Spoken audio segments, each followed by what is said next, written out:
ایک روز شیطان فرعون کے پاس آیا اور کہنے لگا، کیا واقعی تم خدائی کا دعویٰ کرتے ہو؟ فرعون بولا، ہاں۔ شیطان نے کہا، تمہاری خدائی کی کوئی دلیل؟ فرعون نے کہا، میرے پاس ہزاروں ایسے جادوگر ہیں۔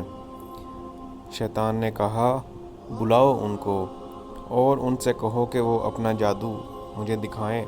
فرعون نے اپنے سارے جادوگروں کو طلب کر لیا اور ان سے اپنا اپنا جادو دکھانے کو کہا۔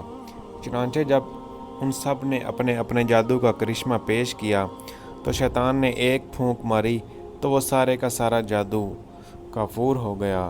پھر دوسری پھونک ماری تو وہ جادو پھر ظاہر ہو گیا۔ شیطان نے پوچھا، بتاؤ تمہارے جادوگروں کا جادو زبردست ہے یا میرا؟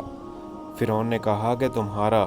شیطان نے کہا، اے فرعون، باوجود میری اتنی قوت کے خدا تعالیٰ مجھے اپنا بندہ تسلیم نہیں کرتا، اور تو باوجود اتنے عجز کے خود اس کا شریک بن رہا ہے۔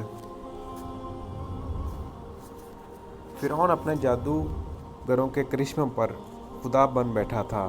اسی طرح اگر کوئی اپنی کسی ایجاد یا کرشمے کی بلبوتے پر خدا کا انکار کرتا ہے تو یہ کوئی نئی بات نہیں ہے، ایسے پہلے بھی ہوتا آیا ہے۔ شیطان اتنی بڑی طاقت رکھنے کے باوجود خدا کا بندہ نہیں بن سکا۔